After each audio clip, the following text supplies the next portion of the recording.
بسم اللہ الرحمن الرحیم۔ پروگرام اختلاف رائے کے ساتھ میں ہوں افتخار کاظمی۔ تیری یاد آئی تیرے جانے کے بعد، مہنگائی، بے روزگاری، بدحالی اور قوت خرید میں کمی نے عوام کو چھڑی کا دودھ ہی یاد نہیں دلایا، بلکہ اشیاء خورد و نوش کی قیمتوں میں بے پناہ اضافے اور آٹے کے موجودہ بحران نے عوام کو نواز شریف کی یاد دلا دی ہے۔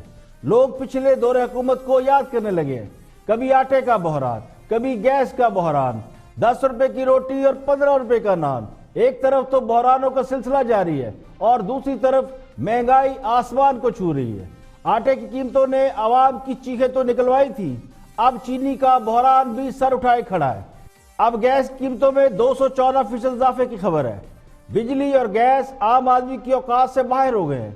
اشیاء خورد و نوش خریدنا لگژری ہو گیا ہے۔ ایسے لگتا ہے جس کی جیب میں خرید و فروخت کے لیے پیسے ہیں وہ سب سے زیادہ امیر آدمی ہے۔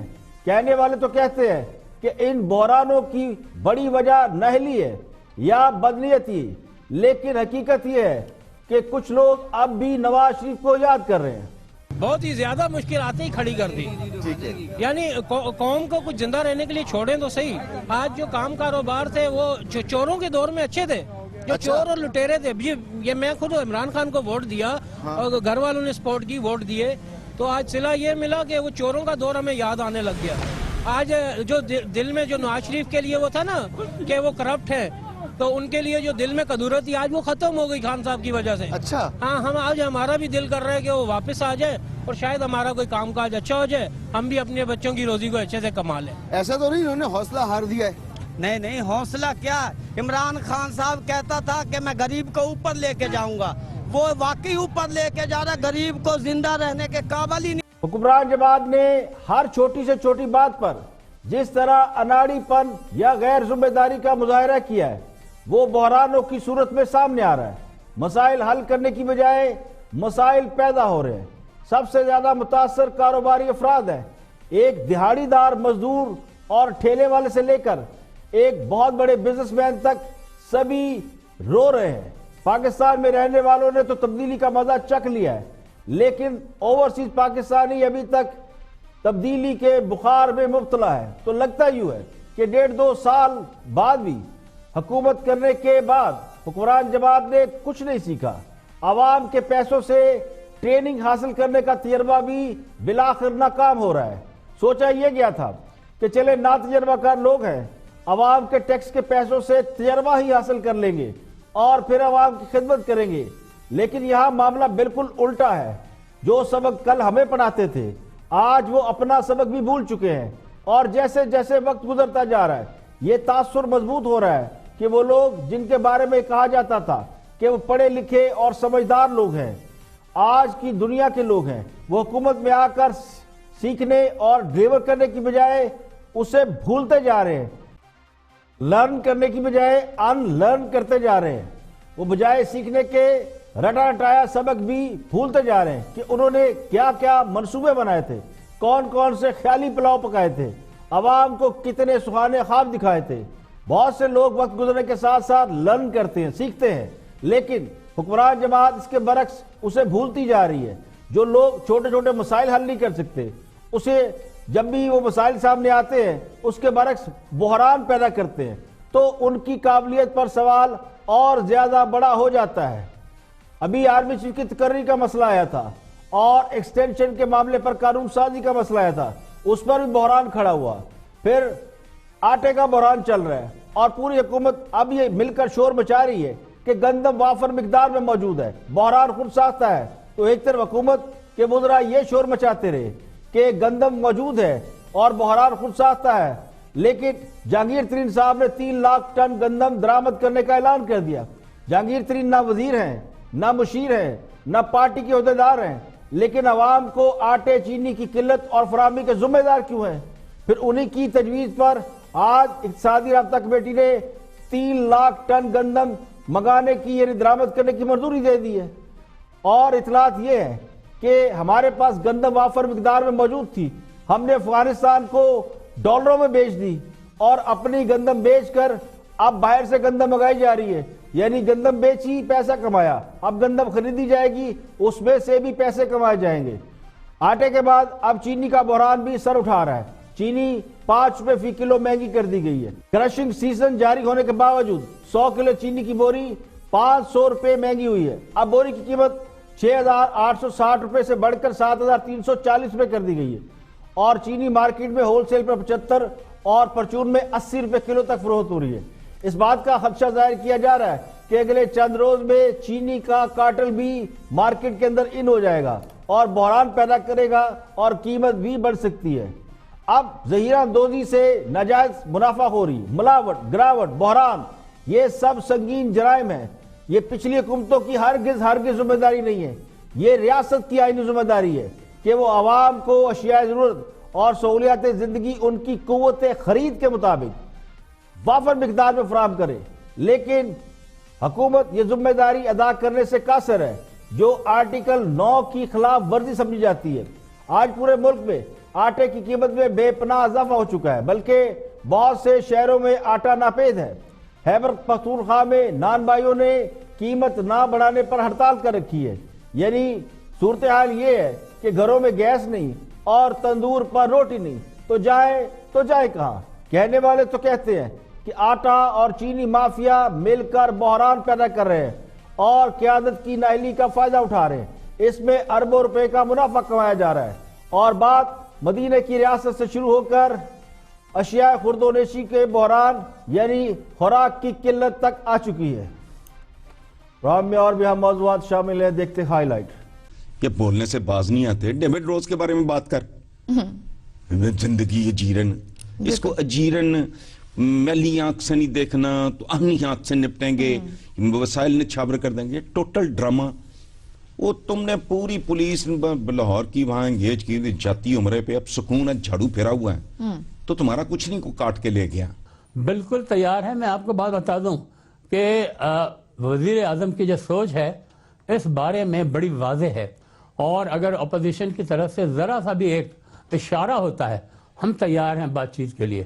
ہم پاکستان کی عوام کے خوشحالی کے لیے تیار ہیں، ان کے پاکستان میں ترقیاتی کاموں کے لیے تیار ہے. اس کی نشاندہی ہو رہی ہے جو میں سمجھتا ہوں کہ بند کمرے میں ہونی چاہیے. کہ خان صاحب آگے چلتے ہیں. مجھے بتائیے گا کہ خان صاحب جب اپوزیشن میں تھے وہ یہ کہتے تھے کہ جب میری گورنمنٹ آئے گی میں لوکل گورنمنٹ سسٹم بناؤں گا اور یونین کاؤنسل کے لیول پہ باقاعدہ لوگوں کو ایڈریس کر کے کہتے تھے سب تو لینا.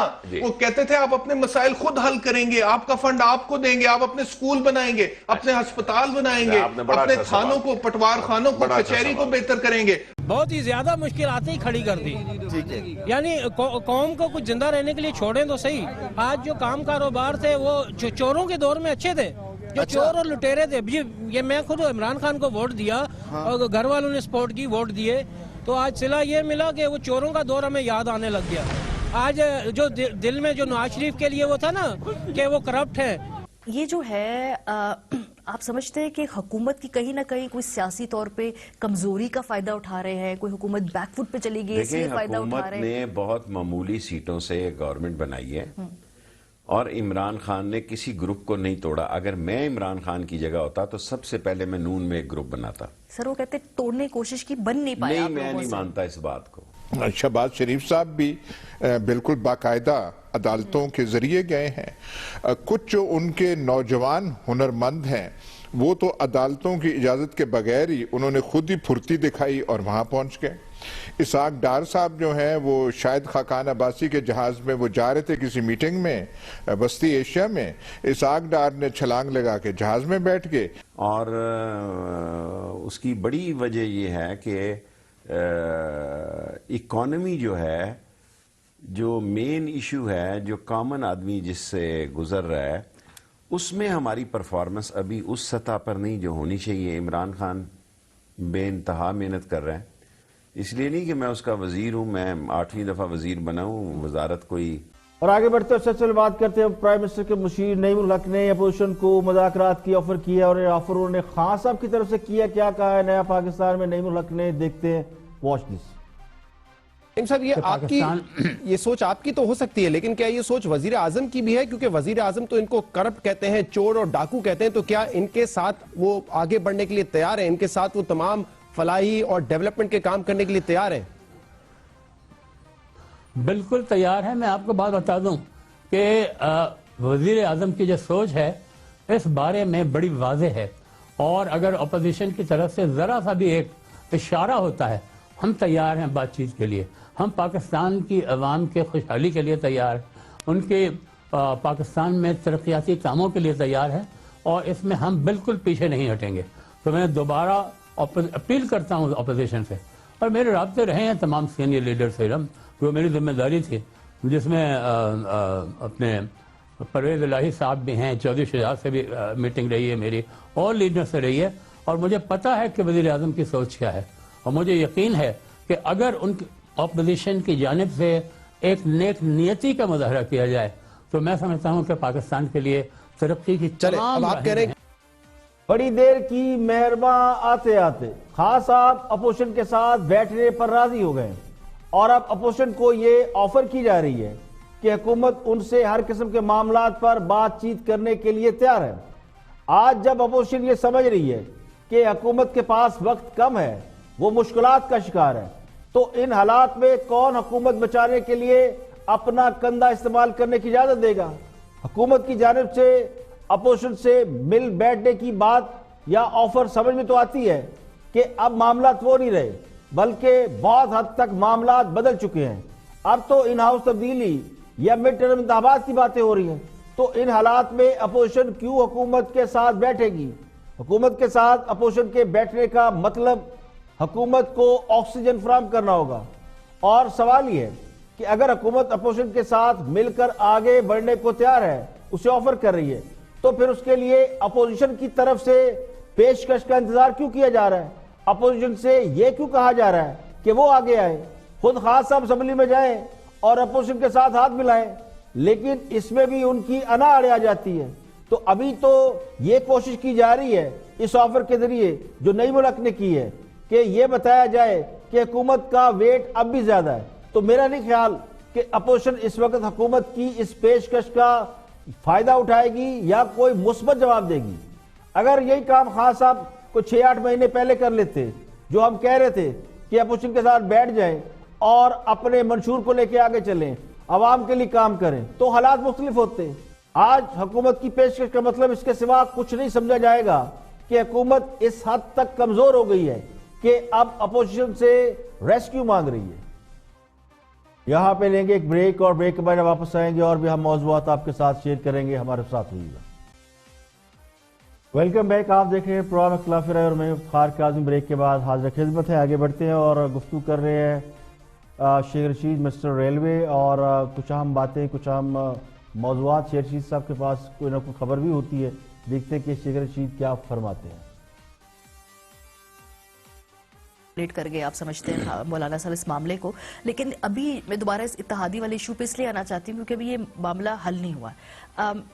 یہ جو ہے آپ سمجھتے ہیں کہ حکومت کی کہیں نہ کہیں کوئی سیاسی طور پہ کمزوری کا فائدہ اٹھا رہے ہیں، کوئی حکومت بیک فٹ پہ چلی گئی اس لیے فائدہ اٹھا رہے ہیں؟ حکومت نے بہت معمولی سیٹوں سے گورنمنٹ بنائی ہے، اور عمران خان نے کسی گروپ کو نہیں توڑا۔ اگر میں عمران خان کی جگہ ہوتا تو سب سے پہلے میں نون میں ایک گروپ بناتا۔ سر وہ کہتے توڑنے کی کوشش کی، بن نہیں پایا۔ نہیں، میں نہیں مانتا اس بات کو، میں اس بات کو نہیں مانتا۔ چھوڑا نہیں نواز شریف کو کسی نے؟ نہیں، میں نہیں مانتا اس بات کو، میں نہیں مانتا اس بات کو، میں نہیں مانتا۔ اچھا، لیکن مسلم لیگ ایک فری سائز نائلن کی جراب ہے، یہ ہر اقتدار کے پاؤں میں فٹ آتی ہے، دینا پڑتا ہے کچھ، لانے سے ملتا ہے، بغیر لگائے اگر آپ یہ سمجھیں کہ آپ کو کچھ ملنے جا رہا ہے تو وہ ناممکن ہے۔ اور یہ بات پنجاب میں بھی تیار تھی اور مرکز میں بھی تیار تھی، اور جن لوگوں نے اب ووٹ دیے ہیں وہ آلموسٹ، میرا نہیں خیال کہ لوگوں کو نہیں پتا کہ کیا ہوا ہے، ہم ویسے ہی بحث کرتے رہتے ہیں، ویسے ہی اپنا ٹائم ضائع کرتے ہیں۔ کیا طریقہ کار بہتر ہوتا؟ جن کی اپنی جماعت تانگا پارٹی سے زیادہ نہیں ہے، جو اپنے علاوہ اپنی جماعت میں الیکشن لڑنے کے لیے 2-4 امیدوار بھی تلاش نہیں کر سکے، وہ مسلم لیگ نون کو توڑنے کے خواب دیکھ رہے ہیں۔ ایک مثال تو آپ نے سنی ہوگی نا کہ اگر خالہ کی چھت پر میں ہوتا تو پتنگ میں نے لوٹنا تھی۔ تو شیخ رشید کا یہ دعویٰ کہ وہ مسلم لیگ نون کے لوگ توڑ سکتے ہیں یا توڑ سکتے تھے، یہ میرے نزدیک بلی کے خواب میں چھچڑے سے کم نہیں ہے۔ کس کو نہیں معلوم کہ مسلم لیگ نون کو توڑنے کی کتنی کوششیں کی گئی، لوگ گرفتار ہوئے، مقدمات ہوئے، پھر انہیں گرفتار کر کے پارٹی چھوڑنے کے لیے کہا گیا. میں یہ نہیں کہتا کہ مسلم لیگ نون کے لوگ ٹوٹ نہیں سکتے، لیکن یہ دعوے سے کہہ سکتا ہوں کہ نہ یہ کام شیخ رشید کر سکتے ہیں اور خان صاحب تو بالکل نہیں کر سکتے. دوسری جماعتوں کے لوگ توڑنے کے لیے بھی آپ کے اندر سیاسی سمجھ بوجھ، قابلیت یا صلاحیت ہونا ضروری ہے. تو میرا تجزیہ یہ ہے کہ مسلم لیگ نون کے لوگ دو وجوہات کی وجہ سے پارٹی سے الگ نہیں ہوئے. پہلی وجہ نواز شریف کا بیانیہ تھا یا نواز شریف کا ڈٹ جانا تھا. نواز شریف نے استقامت کا مظاہرہ کیا، جیل چلے گئے تو ان کی پارٹی کے لوگ ان کے لیے کھڑے ہو گئے. اور دوسری بڑی وجہ خان صاحب کی ان سے نفرت ہے. خان صاحب نے جو اپنی کمپین میں جس نفرت انگیز رویے کا مظاہرہ کیا وہ لیگیوں کی سیاست کا چلن نہیں ہے، لیکن چونکہ پیپلز پارٹی اور مشرف کے نظریات کے خان صاحب تھوڑا قریب تھے اس لیے ان کے لوگ تو توڑنے میں کامیاب رہے. تو یہ جو نون لیگ کا این بلاک تھا وہ تو چلا گیا حکومت کے ساتھ، لیکن جو نون لیگ والے تھے وہ اس وجہ سے نہیں گئے کہ انہیں تو چور اور ڈاکو کہا جا رہا تھا. تو یہ کہنا کہ بالکل کوئی کوشش نہیں کی گئی یہ حقائق کے برعکس ہے. تو اس معاملے میں انگور کھٹے ہیں والا حساب ہے. اسی کا دوسرا حصہ شیخ رشید صاحب نے یہ بھی کہا کہ حکومت کو کتنے عرصے میں حکومت اپنے پاؤں پر کھڑی ہوگی اور کیا یہ حکومت جا رہی ہے یا نہیں جا رہی ہے، اور حکومت پہ جو تنقید ہو رہی ہے اس کی وجہ کیا. تو ذرا شیخ رشید صاحب کا تجزیہ سنتے ہیں. پارٹ 2. جب ایسی صورتحال ہوتی ہے تو پارٹی کے اندر سے بھی آوازیں اٹھتی ہیں. سو اس وقت تحریک انصاف کے اندر بھی آوازیں ہیں کہ مسائل کو حل کیا جائے، اور اس کی بڑی وجہ یہ ہے کہ اکانومی جو ہے، جو مین ایشو ہے، جو کامن آدمی جس سے گزر رہا ہے، اس میں ہماری پرفارمنس ابھی اس سطح پر نہیں جو ہونی چاہیے. عمران خان بے انتہا محنت کر رہے ہیں. اس لیے نہیں کہ میں اس کا وزیر ہوں، میں 8ویں دفعہ وزیر بنا ہوں، وزارت کوئی اللہ سے شکر ادا کرتا ہوں کہ وزیر ہوں. اس کا مطلب یہ نہیں ہے کہ میں چپٹا ہی ہوا ہوں اس کے ساتھ. لیکن عمران خان جتنی محنت کر رہا ہے اتنی کسی پرائم منسٹر نے نہیں کی، لیکن اس کا جو رزلٹ ہے اس تیزی سے نہیں آیا جس تیزی سے آنے کی توقع تھی. کیا وجہ ہے؟ کیا خان صاحب جو ہے وہ اپنی ٹیم کے بارے میں چونکہ شور نہیں رہے، کچھ عرصے بعد تبدیل کرتے رہے نا، یہ وجہ کوئی تبدیلی بھی بڑی نہیں ہوئی. ایک اسد عمر 7 مہینے کے بعد آیا، وہ کمپیٹنٹ آدمی ہے، اور باقی ہماری اہم وزارتیں جو ہیں وہ ٹیکنوکریٹ کے پاس ہیں، ان کو تو ووٹوں سے اتنی غرض نہیں ہوتی. تو خان صاحب نے ویسے بھی آؤٹ سورس کر دیا نا معاملات. اب وہ تو خان صاحب کے وہ تو میں کہتے ہیں سمجھتا پی ٹی ہوں آئی میں ہے بھی کہ نہیں. جو ایسی وزارتیں ہیں جن کا عوام سے براہ راست تعلق ہو، اس کی پرفارمنس جو ہوتی ہے وہاں اچھا سیکٹری ہو، اچھا ڈیلیورنگ ٹیم ہو، اچھا ایڈوائزر ہو. ہمیں پرائم منسٹر نے کہا کہ آپ 3 ایڈوائزر رکھیں ریلوے میں اپنے لیے، سو ہم اس کا اشتہار دینے والے ہیں. لیکن جن وزارتوں کا تعلق براہ راست گیس ہے، پیٹرول ہے، امپلائمنٹ ہے، انڈسٹری ہے، وہاں ایسے لوگوں کا ہونا ضروری ہے جن کو عوام کی نبض پہ جن کا ہاتھ ہو، اور جو سمجھیں کہ بھئی ہمیں یہ تیزی سے کام کرنا ہے. اور مجھے امید ہے عمران خان تو 20 کا کہتے ہیں، لیکن میں 21 کے سال کو 3 سال میں سمجھتا ہوں یہ حکومت اپنے پاؤں پہ کھڑی ہو جائے. اچھا، بھی 2020 میں بھی مشکل وقت ہے میرے حکومت کے خیال لیے، میں، عوام کے لیے. حالانکہ میں ان کا اتحادی بھی ہوں، اور جس دن پی ٹی آئی 100 دن کہہ رہی تھی میں اس دن بھی 3 سال کہہ رہا تھا. تو سمجھایا نہیں آپ نے لوگوں کو؟ شیخ صاحب کو کوئی یہ بتائے کہ حکومت کوئی بچہ نہیں ہوتی جو 3 سال میں جا کر اپنے پاؤں پر کھڑی ہوتی ہے. آج کل تو بچے بھی 1.5 سال کی عمر میں چلنے پھرنے اور دوڑنے لگتے ہیں، اور 3 سال کی عمر کا بچہ تو اچھا خاصا بولتا ہے، فر بولتا ہے. اور آج کل تو اتنی عمر کا بچہ سیل فون بھی استعمال خود کر لیتا ہے، ریموٹ کنٹرول بھی آپریٹ کر لیتا ہے. لیکن اگر بچہ 1.5-2 سال میں بھی چلنے پھرنے کے قابل نہ ہو، بولنے اور سمجھنے کی صلاحیت نہ رکھتا ہو، تو پھر والدین کو یہ فکر ہوتی ہے کہ کہیں وہ معذور نہ ہو جائے. اب جو حکومت 1.5 سال بعد بھی رینگنے کے سوا کچھ نہ کر سکے، وہ 3 سال بعد اپنے پاؤں پر کیسے کھڑی ہو سکے گی، اس پر بہت بڑا کوسچن مارک ہے. اور یہ توقع صورت میں کی جا سکتی ہے کہ اگر بچے پہ فوکس ہو کے اس کا علاج ہو رہا ہے، اس پر توجہ دی جا رہی ہے، تو وہ تو نظر نہیں آ رہا. ایک طرف تو یہ کہتے ہیں کہ وزارتیں ان لوگوں کے پاس ہیں جنہیں عوامی مسائل کا علم نہیں، تو کیا انہیں بدلا جا رہا ہے کیونکہ ٹیکنوکریٹس کا عوام کی نبض پر ہاتھ نہیں ہوتا. تو دوسری طرف یہ فرماتے ہیں کہ 3 سال میں سب کچھ ٹھیک ہو جائے گا، تو ان لوگوں کو ہٹائے بغیر کیسے ٹھیک ہو جائے گا؟ تو یہ بات یقینی طور پر اندازے کی بنیاد پر کہی جا رہی ہے کہ 3 سال چاہیے، حتمی طور پر نہیں. کیونکہ حتمی طور پر بات کرنے کے لیے ایک ٹھوس جامع پالیسی ہوتی ہے، پالیسی کی ایک ڈیڈ لائن ہوتی ہے، مدت ہوتی ہے کہ اتنے عرصے بعد اس کا یہ نتیجہ نکلے گا. تو اس وقت پالیسی کیا ہے، ڈائریکشن کیا ہے، کچھ پتہ نہیں ہے سوائے اس کے کہ جیسے جیسے کر کے چلتا ہے چلاتے رہے. دانشور تجزیہ نگار ہے اور بہت ہی زبردست کالم نگار ہے. سینئر جرنلسٹ حسن نثار بھی کچھ معاملات کے اوپر یعنی موجودہ پولیٹیکل سچویشن اور اقتصادی سچویشن کے اوپر اپنا تجزیہ دے رہے ہیں، ماضی حال مستقبل کا جائزہ لے رہے ہیں. حسن نثار صاحب کیا فرماتے ہیں؟ بھی یہی ویسے شہباز شریف کا لندن سے بیان آیا کہ جب سے پی ٹی آئی کی حکومت آئی ہے عوام کی زندگی دیکھو بات سنو، زندگی اجیرن ہے. تم لوگوں نے تو ملک کا کلچر ہی برباد کر کے رکھ دیا. یہ بولنے سے باز نہیں آتے. ڈیوڈ روز کے بارے میں بات کر، زندگی اجیرن، اس کو اجیرن میلی آنکھ سے نہیں دیکھنا تو اہنی آنکھ سے نپٹیں گے، وسائل نے چھابر کر دیں گے. Total drama. وہ تم نے پوری پولیس لاہور کی وہاں انگیج کی جاتی عمرے پہ اب سکون ہے، جھاڑو پھیرا ہوا ہے تو تمہارا کچھ نہیں کو کاٹ کے لے گیا. تم لوگوں نے زندگیاں تم لوگوں نے اجیرن کی. اس ملک کا پولیٹیکل کلچر پنجاب کی حد تک انہوں نے برباد کر کے رکھ دیا. لیکن اس میں ایک غلطی پی ٹی آئی کی، یہ جو اس طرح کی کنفیوژن دھول اڑا رہے ہیں، کنفیوژن پیدا کر رہے ہیں. پی ٹی آئی کا فیلئر یہ ہے، یہ آج تک یہی نہیں بتا پائے لوگوں کو. مجھے نہیں پتا، باقی چھوڑو، کہ جس دن عمران حلف اٹھا کے دفتر گیا ہے یا اس سے اگلے دن، اس دن پاکستان کہاں کھڑا تھا، اس کی اب تک کیا کیا قیمت کیوں اور کیسے دینی پڑی ہے.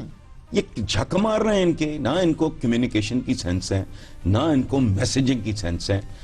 1.5 سال ہو گیا یہ بتا ہی نہیں پائے، اب تک نہیں بتا سکے. یہ دیکھو بات سنو، ایک مثال دیتا ہوں. گاڈزیلا، ٹھیک ہے، آپ جیسے بچوں کو تو بہت پتا ہے، وہ اور کیا ڈائناسور، یہ اس کی اس میز کے اوپر میں بناتا ہوں تصویر، ٹھیک ہے، اس کے میں کرتا ہوں 15 ٹکڑے، 16 4 4 4 اور تمہیں ایک ٹکڑا دکھا کے کہتا ہوں کیا ہے، تو شجیہ آپ کو نہیں پتا چلے گا، کسی کو بھی نہیں پتا چلے. 4 ٹکڑے میں دکھاؤں گا پھر بھی سمجھ نہیں آئے.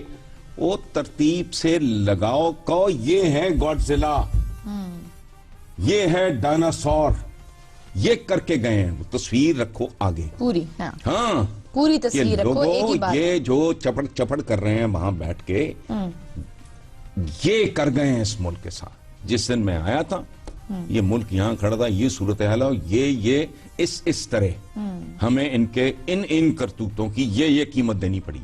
بیٹھے ہیں متوؤں کی طرح. تو پھر ظاہر ہے شہباز شریف تو ظاہر ہے ان کی عادت ہے، ان کی زبان کوئی خاص طرح کی بیماری ہے، میں اس کا نام نہیں لینا چاہ رہا. بولتے بہت چیزیں بات کرنے کی، کنوے کرنے کی، وہ نہیں کرتے. نہیں، میں نے وہی کہا نا کہ ان لوگوں کو میں جو مثال دے رہا ہوں کہ اتنی بڑی تصویر میں گاڈزیلا کی بنا کے اس کے 20 ٹکڑوں میں رکھو کسی جینیس کے آگے، اس کو کیا پتا کیا ہے. وہ سارے کے سارے ٹوٹے اکٹھے جیسے جگسا پزل نہیں ہونا، اس کو اکٹھا کر کے رکھو اور لوگوں کے سامنے. درجنوں وزراء، BCO ترجمان، متعدد حمایتی، دانشور، تجزیہ نگار اور اینکر، یہ سب مل کر بھی اگر عوام کو یہ باور نہیں کرا سکے، یہ سمجھا نہیں سکے کہ سارا قصور پچھلی حکومتوں کا ہے، تو پھر یہ ان سے بھی زیادہ نالائق ہے. سوال یہ ہے کہ سمجھانے والوں میں کوئی کمی ہے یا سمجھنے والوں میں کوئی خامی ہے. تو قصور تو بیچارے عوام کا ہی نکلے گا کہ وہ نہیں سمجھ پا رہے. یہ بات ہم پہلے روز سے کہہ رہے ہیں کہ اگر کوئی قصوروار ہے تو اس کا قصور بھی تو ثابت کرے. اگر اتنی بھی اہلیت نہیں تو پھر عقل مند ہونے اور مسیحا بننے کے دعوے ترک کر دیں. یہ باتوں کا جو پہاڑ کھڑا کرتے ہیں نا، نفرت اور بغض کی بنیاد پر تجزیے کرنے سے زمینی حقائق نہیں تبدیل کیے جا سکتے. اگر پچھلی حکومتیں عوام کو ڈیلیور نہیں کر پائیں، ملک کو ترقی نہیں دے سکی، ترقی کے راہ پر نہیں ڈال سکی، تو آنے والوں نے کون سا تیر مار لیا ہے؟ عوام تو اگلے پچھلوں کا تقابلی جائزہ ہی لے سکتے ہیں. اونگی بونگی مثالوں، بے تکے محاوروں اور جلی کٹی باتیں سنا کر اگر کوئی یہ سوچتا ہے کہ وہ عوام کو شعور دے رہا ہے تو میرے نزدیک وہ بہت بڑی غلط فہمی میں مبتلا ہے. یہاں پہ لیں گے ایک بریک، اور بریک کے بعد جب واپس آئیں گے اور بھی ہم موضوعات آپ کے ساتھ شیئر کریں گے. ہمارے ساتھ رہیے. Welcome back. آپ دیکھ رہے ہیں پروگرام اختلاف رہے اور میں افتخار کاظمی. آگے بڑھتے ہیں اور حکومت کا بھی موقف دیکھتے ہیں ہمایوں اختر گفتگو کر رہے ہیں نیوز بیٹ میں. دیکھتے ہیں کہ وہ کس طرح حکومتی معاملات کا دفاع کر رہے ہیں. واچ ہمایوں اختر. ایک کام نہیں ہو رہا, اس کی نشاندہی ہو رہی ہے, جو میں سمجھتا ہوں کہ بند کمرے میں ہونی چاہیے. کہ خان صاحب آگے چلتے ہیں, مجھے بتائیے گا کہ خان صاحب جب اپوزیشن میں تھے وہ یہ کہتے تھے کہ جب میری گورنمنٹ آئے گی میں لوکل گورنمنٹ سسٹم بناؤں گا, اور یونین کاؤنسل کے لیول پہ باقاعدہ لوگوں کو ایڈریس کر کے کہتے تھے سب تو لینا, وہ کہتے تھے آپ اپنے مسائل خود حل کریں گے, آپ کا فنڈ آپ کو دیں گے, آپ اپنے سکول بنائیں گے, اپنے ہسپتال بنائیں گے, اپنے تھانوں کو, پٹوار خانوں کو, کچہری کو بہتر کریں گے, اپنی سڑکیں پکی کریں گے, اپنی نالیاں پکی کریں گے. لیکن آپ ہی کے وفاقی وزیر کہہ رہے ہیں کہ ثواب دیدی فنڈ ہے اور اضلاع تک پہنچ ہی نہیں رہا. Good question. دو issues, provincial finance commission awards number 1 جی, and number 2 local government. Local government کا سسٹم جو کہ میرا خیال افیکٹو تھا, کچھ نقائص تھے پرویز مشرف کے دور میں, وہ سسٹم جو ہے وہ تمام صوبائی حکومتوں نے, اگلی جو حکومتیں آئیں پیپل پارٹی کی, انہوں نے بالکل ختم کر دیا. صحیح ہے. اب جو سسٹمز آئے ہیں اس میں جو لوکل باڈیز ہیں پورے دن ایم کیو ایم چیختی ہے کہ ہمارے پاس تو اختیارات کوئی نہیں رہے اور نہ ہی فنڈ کوئی رہا ہے. نہیں, آپ پنجاب کی بات کریں جہاں پہ آپ کی حکومت ہے. آپ ایک واحد, آپ نے پنجاب میں فنڈز دیے. اگر کوئی گراس روٹس پہ اور تحصیل کی سطح تک لوکل باڈی سسٹم آیا تو وہ کے پی کے میں آیا ہے. اوکے, وہ بلوچستان نے ایکسیپٹ کیا ہے. پنجاب میں ہم ایک نیا قانون لائے ہیں جس میں ہم نے ایمپاور کیا ہے, اور جو 23 IMF پروگرام آئے ہیں اور جن وجوہات کی بنا پہ آئے ہیں ان کو دور کرنے کی کوشش کی جا رہی ہے. دیکھیے, پاکستان کا مسئلہ یہ ہوتا تھا کہ پچھلے دوروں میں جیسے ہی آپ حالات ٹھیک کر کے گروتھ کی طرف جاتے تھے تو ایک نیا IMF پروگرام آ جاتا اور ڈالر کی کمی ہو جاتی تھی. ہم چاہ رہے ہیں کہ ہم سسٹینیبل گروتھ, اور پاکستان کے 72 سالوں میں صرف 12 ایسے موقع آئے ہیں کہ 7% سے زیادہ گروتھ ہوئی ہے, وہ بھی 1 سال ہوگی, پھر 4 سال بعد ہوگی, پھر 6 سال بعد. Sustainable growth of 7% and higher. 20-25 سال رہے تو غربت مٹتی ہے. ہماری حکومت یہ کوشش کر رہی ہے, اور یہ گولی کڑوی ہے. 1.5 سال میں ہم نے کیا پتا کہ آپ 20 سال رہیں گے, 25 سال رہیں گے, 5 سال میں جو آپ نے لوگوں کو ڈیلیور کرنا ہے, لوگوں نے اس پر آپ کو جج کرنا ہے. بیٹھی ہوئی ہے جی پیپل پارٹی 40 سال سے, یعنی کہ اب اگلے 60 سال آپ کے انشاءاللہ جی 100 سال بیٹھیں گے. 100 سال آپ کے بیٹھیں گے جی, بالکل. پی ٹی آئی بیٹھے گی, بیٹھے گی. ہاں, آپ بات کر رہے ہیں کہ پارٹی. دیکھیں, یہ اور زیادہ سنگین اور اہم مسئلہ ہے کہ حکمران جماعت کے لوگوں کو مسائل کا اچھی طرح علم ہے, اس کا حل بھی معلوم ہے, لیکن اسے قابل عمل بنانے کی صلاحیت نہیں ہے. جنہیں یہ معلوم ہے کہ اختیارات کو گراس روٹ لیول تک لے جائے بغیر بنیادی مسائل حل نہیں ہوں گے. فنانس اگر نیچے تک جائے گا تو لوگوں کے کام کریں گے. اس کے باوجود اگر وہ نظام وضع نہ کر سکیں, عام آدمی کے مسائل حل نہ کر سکیں, تو اسے آپ نااہلی یا قابلیت کا فقدان نہیں کہیں گے تو اور کیا کہیں گے. ایک مثال ہے کہ پوت کے پاؤں پالنے میں نظر آ جاتے ہیں. یعنی جن سے اب تک حکومت نہیں چل رہی وہ 100 سال حکومت کرنے کے دعوے کر رہے ہیں. اگر حکمران جماعت یہ سمجھتی ہے کہ چونکہ دوسری جماعتوں کو اقتدار میں رہنے کا زیادہ عرصہ ملا ہے اس لیے انہوں نے کام کیا, ویسے تو یہ مانتے ہی نہیں کہ کسی نے کام کیا, لیکن اب یہ کہتے ہیں کہ ہمیں زیادہ عرصہ دو تو ہم بھی کام کریں گے. تو اگر وہ یہ والا جواز لیتے ہیں کہ زیادہ عرصہ اقتدار میں رہیں گے تو ہی ڈیلیور کر پائیں گے, تو یہ تو ان کے اپنے منشور وعدوں سے انحراف ہے. یعنی جو خود خواہ صاحب نے کہا تھا کہ ہم اتنے عرصے میں یہ کام کر دیں گے, اب جو حکومت 1.5 سال گزرنے کے بعد بھی اپنی سمت کا تعین نہیں کر سکی تو اسے کرنا کیا ہے, وہ آگے کیا کر سکے گی. لوگ خواہ صاحب کی طرف اسی لیے راغب ہوئے تھے کہ خواہ صاحب نے مسائل کی بڑی صحیح نشاندہی کی تھی کہ فلاں فلاں فلاں پرابلم ہے, لیکن بدقسمتی سے حکومت میں آنے کے بعد وہ ان مسائل کو حل کرنا تو درکنار اس میں اضافے کا باعث بن گئے. اور پنجابی میں کہتے ہیں گلہ جنیاں مرضی کرا لو, ہر سوال کے جواب میں ایک لمبی سی لاجک کا استعمال کرنے سے زمینی حقائق نہیں بدل جاتے. جس دن باتیں چھوڑ کے عملی حل کی طرف چل نکلیں گے تو کوئی نہیں چاہے گا کہ آپ 100 سال بعد بھی جائیں. تجزیہ نگار ہیں, دانشور ہیں, کالم نگار ہیں اور ممبر پارلیمنٹ بھی رہے ہیں. ایاز امیر گفتگو کر رہے تھنک ٹینک میں, ان کا بھی اپنا ایک مخصوص انداز ہے تجزیہ کرنے کا. موجودہ پولیٹیکل سچویشن کیسی ہے اور کیا ہونے والا ہے, ایاز امیر. وہ یک جب وہ فضا لندن کی ہوئی تو وہ میڈیکل ایمرجنسی والی جو کیفیت ہے وہ نہیں رہی. شہباز شریف صاحب بھی بالکل باقاعدہ عدالتوں کے ذریعے گئے ہیں. کچھ جو ان کے نوجوان ہنرمند ہیں وہ تو عدالتوں کی اجازت کے بغیر ہی انہوں نے خود ہی پھرتی دکھائی اور وہاں پہنچ گئے. اسحاق ڈار صاحب جو ہیں وہ شاید خاقان عباسی کے جہاز میں وہ جا رہے تھے کسی میٹنگ میں وسطی ایشیا میں. اسحاق ڈار نے چھلانگ لگا کے جہاز میں بیٹھ کے وہاں سے کس ذریعے سے لندن پہنچے. لندن کا تو ان کو ایسا وہ راستہ پتا ہے کہ غالباً آپ ان کی آنکھیں بھی بند کر دے تو وہاں پہنچ جائیں گے. اور خاص کر کے جو مخصوص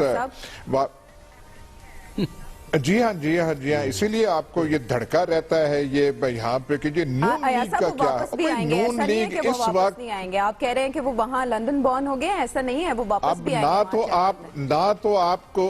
نہ تو آپ کو صبر ہے جواب سننے کا, بیچ میں آپ نے وہ کرنا ہوتا. خود ہی آپ نے کہا غیر یقینی صورتحال نون لیگ کا یہ ہو گیا. اور نون لیگ اس وقت پاکستانی سیاست میں کل ریلیونٹ ہو جائے, کل ان کو چوتھی بار مل جائے.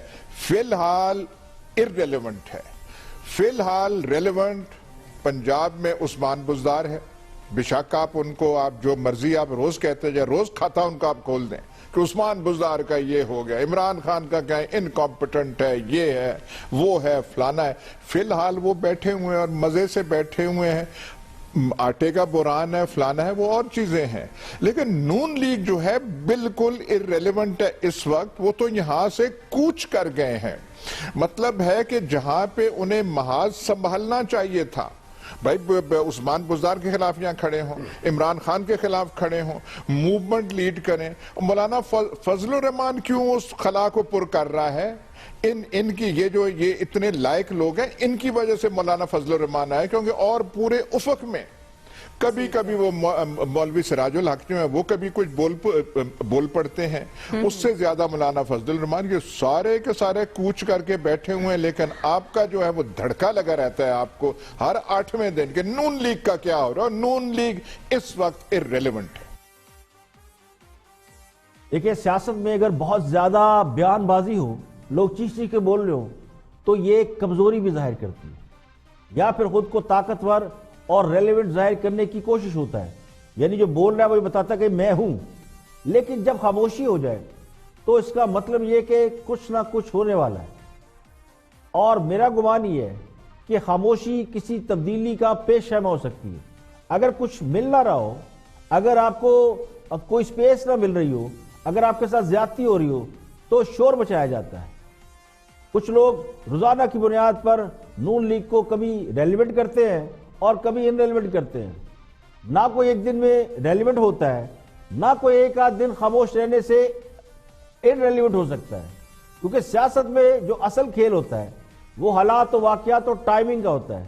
اگر آپ غور کریں تو جو اپوزیشن کی ٹاپ لیول کی قیادت ہے, نواز شریف, شہباز شریف, زرداری, مریم نواز, بلاول بھٹو, یہ سبھی خاموش ہیں. حتیٰ کہ اب مولانا فضل الرحمان بھی کو بہت زیادہ لمبی چوڑی تقریر یا بات نہیں کرتے, تو بظاہر یہ سب خاموش ہیں. تو یہ خاموشی ہی الارمنگ ہے, اور اپوزیشن کی اسی خاموشی سے صاحب اقتدار بھی پریشان ہے, اور ان کے قصیدہ گو بھی حیران ہے کہ اب بات کیا کریں اور کس کے حوالے سے بات کریں. اگر اس خاموشی کو یہ سمجھ لیا گیا ہے کہ اپوزیشن میں دم ہم نہیں, وہ ان ریلیونٹ ہو گئی ہے, اس کی کوئی ویلیو نہیں ہے, تو پھر حکومت کو لڈیاں ڈالنا چاہیے, فتح کے شادیانے بجانا چاہیے. یہ پھر چہرے پہ ہوائیاں کیوں اڑی ہوئی ہیں, اور اپوزیشن کو مل بیٹھنے اور ترقیاتی کام کرانے کی آفرز کیوں کی جا رہی ہیں. تو سمجھدار کے لیے اشارہ ہی کافی ہے. آج کے لیے اتنا ہی. کل پھر حاضر ہوگے مزید خبروں, تبصروں, تجزیوں کے ساتھ. پروگرام اختلاف رائے سے افتخار کاظمی کو اجازت دیجیے.